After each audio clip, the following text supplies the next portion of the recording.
एक बार एक राजा शिकार के उद्देश्य से अपने काफिले के साथ किसी जंगल से गुजर रहे थे। दूर दूर तक शिकारी नजर नहीं आ रहा था।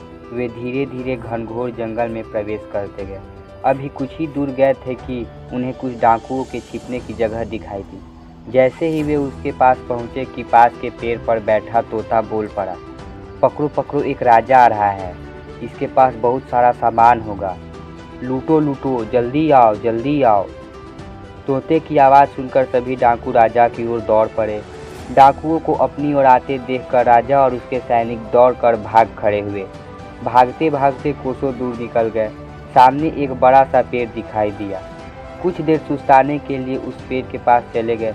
जैसे ही पेड़ के पास पहुँचे कि उस पर बैठा तोता बोल पड़ा, आओ राजन, हमारे साधु महात्मा की कुटी में आपका स्वागत है। अंदर आइए, पानी पीजिए और विश्राम कीजिए। तोते की इस बात को सुनकर राजा हैरत में पड़ गया और सोचने लगा कि एक ही जाति के दो प्राणियों का व्यवहार इतना अलग अलग कैसे हो सकता है। राजा को कुछ समझ नहीं आ रहा था। वह तोते की बात मानकर अंदर साधु की कुटिया की ओर चला गया।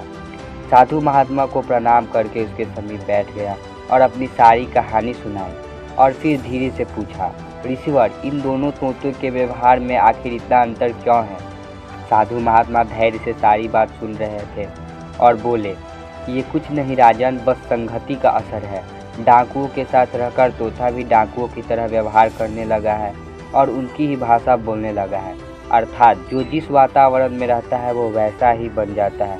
कहने का तात्पर्य यह है कि मूर्ख भी विद्वान के साथ रहकर विद्वान बन जाता है और अगर विद्वान भी मूर्खों के संगत में रहता है तो उसके अंदर भी मूर्खता आ जाती है।